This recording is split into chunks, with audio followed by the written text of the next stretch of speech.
Welcome, guys, to Metalarium Pages. It's a great pleasure to talk with you about Maat, this new album from Origin to Decay, and more things related to the metal world in general. So we are starting by asking, how are you doing today? How is the band during the last couple of years?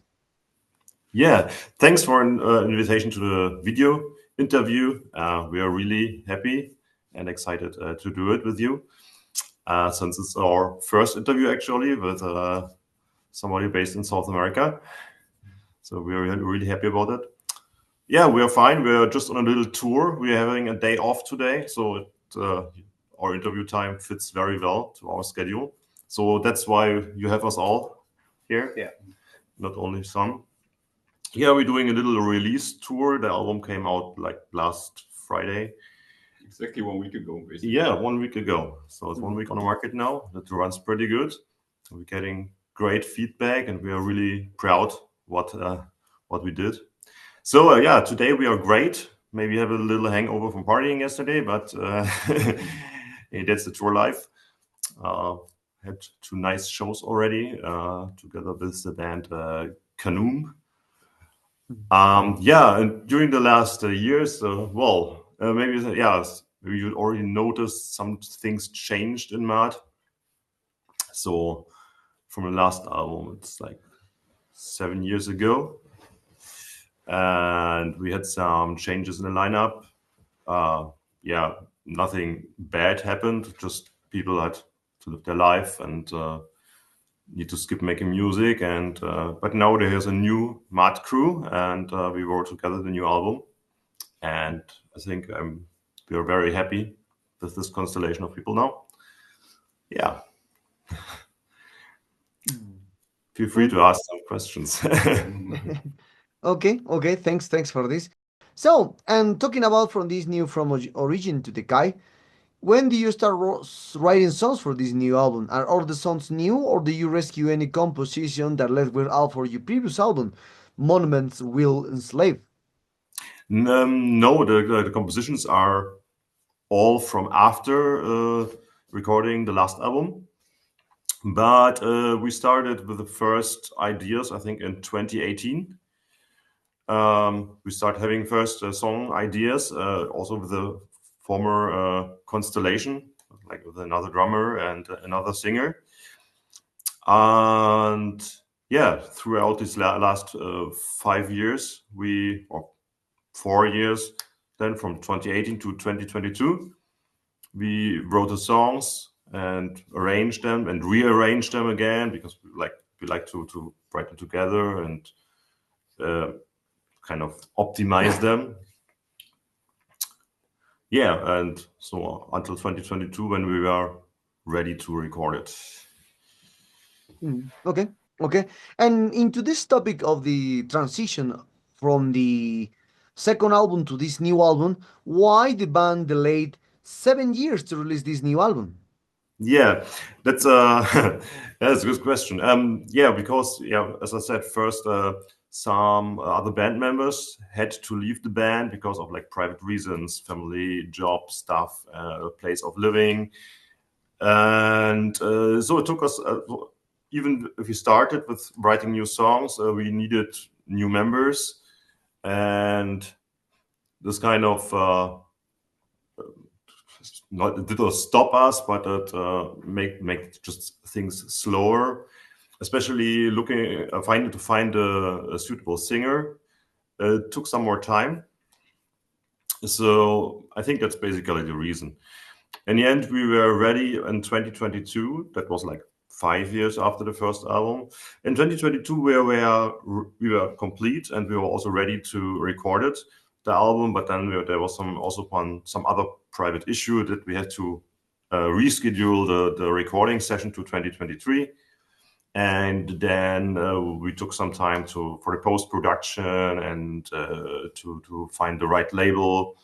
And so there comes months and years, and now we are proud that we finally made it. Okay, interesting to know. So, many bands and musicians see each album as a child, so each one is special in its own way. So, what makes this album special to you, and what does it bring us musically and lyrically? Maybe I start, but maybe the others have something to say as well. For me, it's special because it shows the transition of like also the former constellation of people that were Maat to the current constellation that are Maat. Because some songs are kind of written in the former or started in the former constellation, and also the topics what they are about are kind of a bit influenced and inherited. And but there are also songs on the album we wrote in the current constellation, and I think that's the special point for me in this album, I think.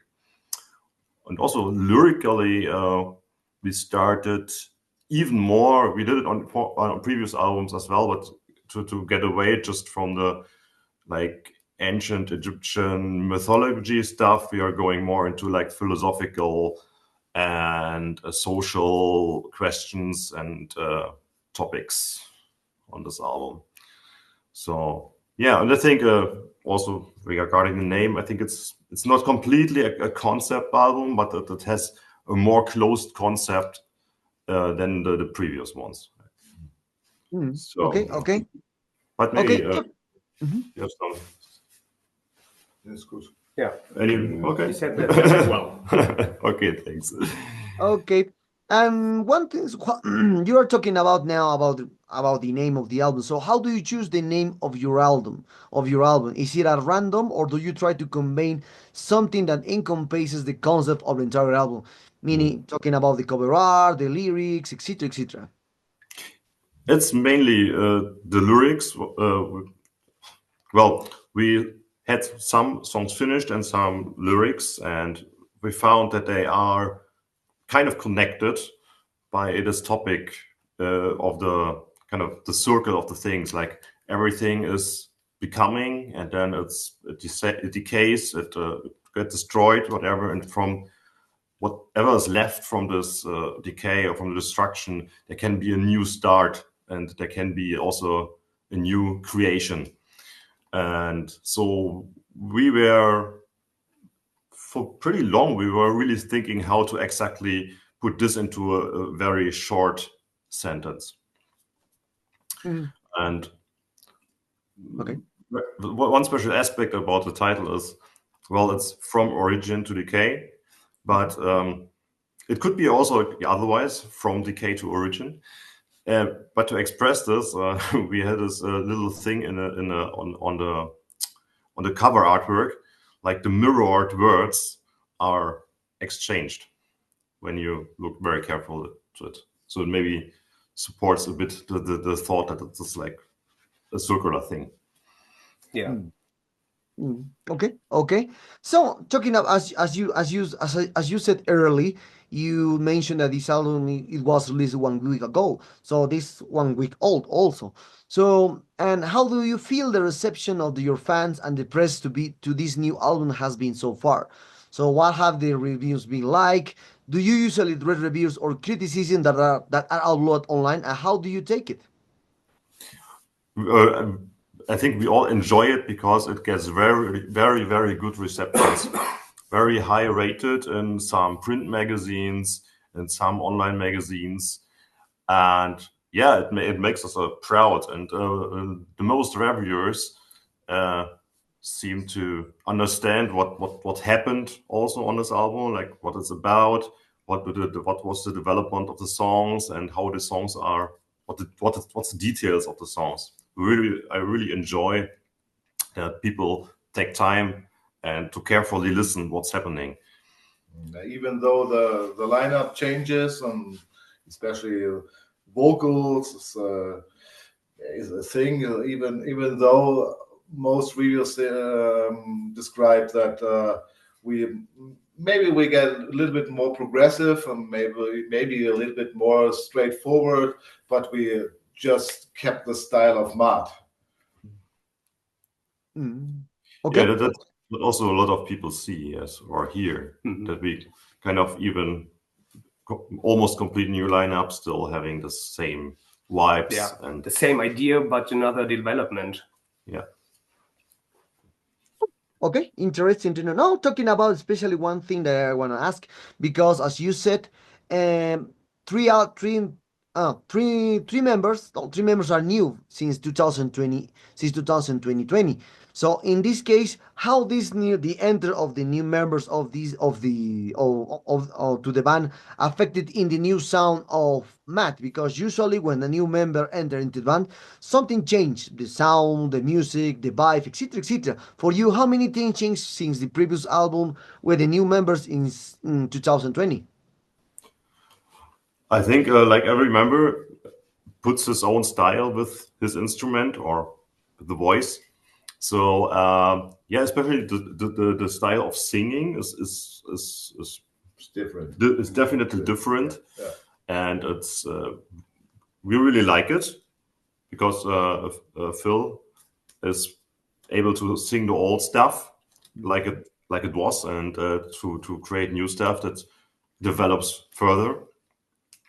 But also all other members uh, put their influence. Like the style of playing bass is definitely different, and also the bass sound, very very very special thing, is different. The style of drumming is also different. I think, of course, it's a lot of blasting, but for example, breaks and like the little bit lesser heavy stuff are completely different players than before. So yes, in all aspects of the music, there is some aspect from the new members. Okay, okay, interesting to know. So, I'm talking about the promotion of this new for Origin from to the guy. So, what kind of plans do you have for this new album? Perhaps embarking tours, gigs, or as you mentioned, you are already now on a tour. Perhaps you will embark in more tours and perhaps some options to do a tour here in Latin America or US. Who knows? What kind of plans do you have for Origin to UK or obviously Matt? First of all, we may have made a video, a real video clip, and it's already published. So I hope that helps in the promotion. We don't have a big tour planned. We have only single gigs booked yet, and we are working on some festival gigs in Europe for the upcoming summer. Touring South America would be a really great thing. Currently, I'm not sure how to realize it. Like finding a promoter who is able to do it, also how to get enough money because we have to come to fly there and so on.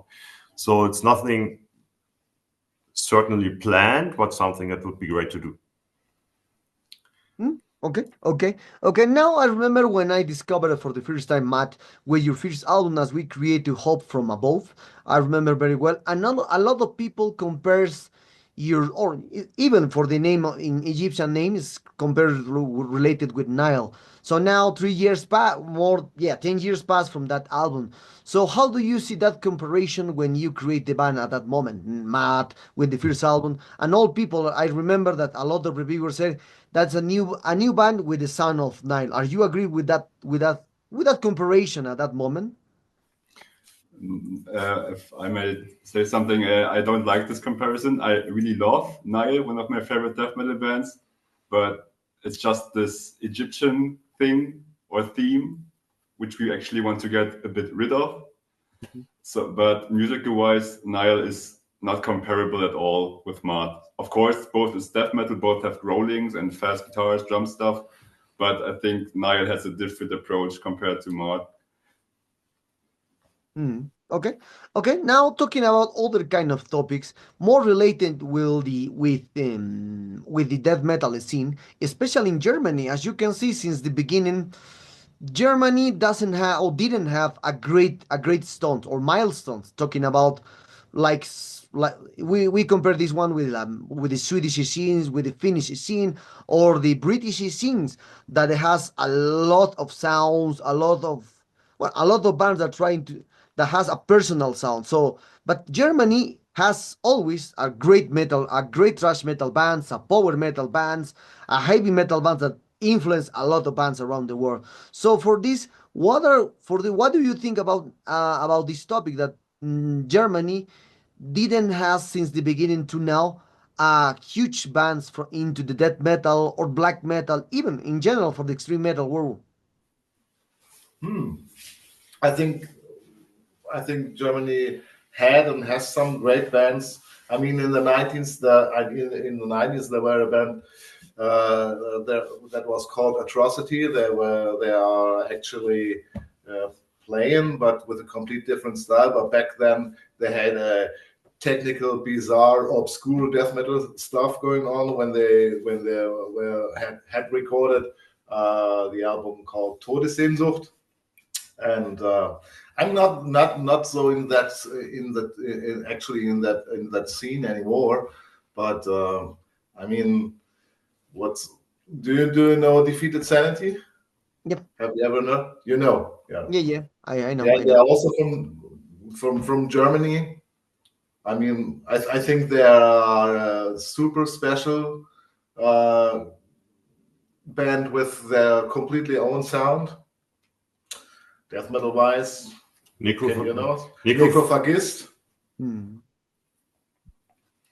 But I know what you mean. Yeah. There is not this German death metal style you can name. It's like there are a couple of German death metal bands, some small, a lot of small, some medium, big ones maybe, but they have styles that could come from somewhere else as well. Yeah. I never thought about that much actually. Yeah. About That's the point. Yeah. we just I think we're all metalheads. We do metal. We have our influences. I'm not sure if I really care if there's a German death metal sound. Okay. And one of the last questions for this interview, guys, is that as you can see, another thing that captured my attention always since Germany is that one thing that you mentioned is about Atrocity.